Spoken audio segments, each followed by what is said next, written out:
गृह मंत्री जी हंस रहे हैं। पूरी योजना बना रखी है, पूरी योजना बना रखी है। चाणक्य आज अगर जिंदा होते तो वो भी चौंक जाते आपकी राजनीतिक कुटिलता पे।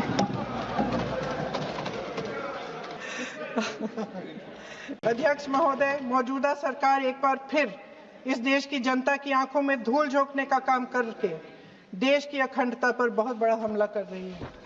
एक तरफ महिला आरक्षण की बड़ी बड़ी बातें, तो दूसरी तरफ गुप्त रूप से ओबीसी वर्ग का हक छीना जा रहा है और कुछ प्रदेशों की ताकत कम करके लोकतंत्र की धज्जियां उड़ाकर अगले चुनाव के लिए अपनी पार्टी की मजबूती का ढांचा बनाया जा रहा है। हंस रहे हैं। गृह मंत्री जी हंस रहे हैं। पूरी योजना बना रखी है, पूरी योजना बना रखी है। चाणक्य आज अगर जिंदा होते तो वो भी चौंक जाते आपकी राजनीतिक कुटिलता पे।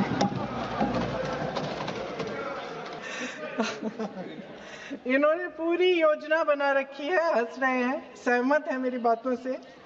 अचानक प्रदेशों में चुनाव के दौरान सदन की बैठक बुलाओ, कोई सर्वदलीय बैठक मत बुलाओ।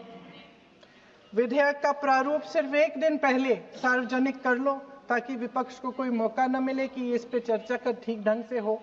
मीडिया और पब्लिक में पहले से ही चर्चा शुरू कर लो कि मोदी जी एक बहुत बड़ा कदम उठाने वाले हैं महिलाओं के उत्थान के लिए। ये विपक्षी दल के जो नेता हैं कुछ समझते नहीं हैं, राष्ट्र के हित में कुछ करते नहीं हैं, विरोध करेंगे। बेचारे मोदी जी इतना बड़ा कदम उठाने वाले हैं, सबको इनका साथ देना चाहिए राजनीति से ऊपर उठकर। और ये कर करके विपक्ष को धर्म संकट में डाल दो। एक तरफ महिला आरक्षण और दूसरी तरफ आपको काट पीट करने की, पूरे ढांचे को बदलने की स्वतंत्रता, ओबीसी वर्ग को नकारने की स्वतंत्रता। अध्यक्ष महोदय, राजनीति में कुटिल होना अपनी जगह है, शायद हमें और थोड़ा होना भी चाहिए इस तरफ वालों को, लेकिन सत्ता बनाए रखने की महत्वाकांक्षाओं को परे करके देश के हित के लिए सही निर्णय लेना अलग। गृह मंत्री जी हंस रहे हैं। पूरी योजना बना रखी है, पूरी योजना बना रखी है। चाणक्य आज अगर जिंदा होते तो वो भी चौंक जाते आपकी राजनीतिक कुटिलता पे।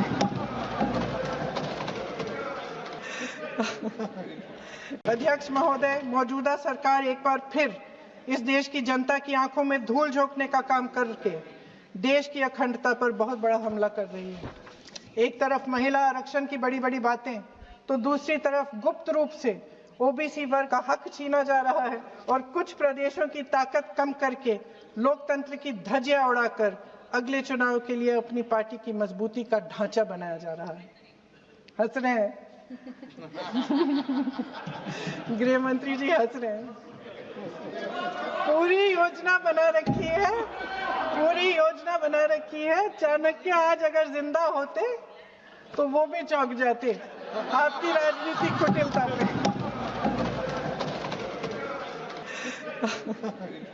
इन्होंने पूरी योजना बना रखी है, हंस रहे हैं, सहमत है मेरी बातों से।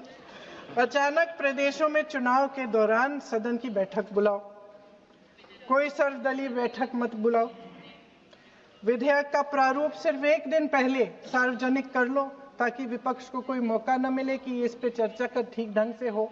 मीडिया और पब्लिक में पहले से ही चर्चा शुरू कर लो कि मोदी जी एक बहुत बड़ा कदम उठाने वाले हैं महिलाओं के उत्थान के लिए। ये विपक्षी दल के जो नेता हैं कुछ समझते नहीं हैं, राष्ट्र के हित में कुछ करते नहीं हैं, विरोध करेंगे। बेचारे मोदी जी इतना बड़ा कदम उठाने वाले हैं, सबको इनका साथ देना चाहिए राजनीति से ऊपर उठकर। और ये कर करके विपक्ष को धर्म संकट में डाल दो। एक तरफ महिला आरक्षण और दूसरी तरफ आपको काट पीट करने की, पूरे ढांचे को बदलने की स्वतंत्रता, ओबीसी वर्ग को नकारने की स्वतंत्रता। अध्यक्ष महोदय, राजनीति में कुटिल होना अपनी जगह है, शायद हमें और थोड़ा होना भी चाहिए इस तरफ वालों को, लेकिन सत्ता बनाए रखने की महत्वाकांक्षाओं को परे करके देश के हित के लिए सही निर्णय लेना अलग बात है।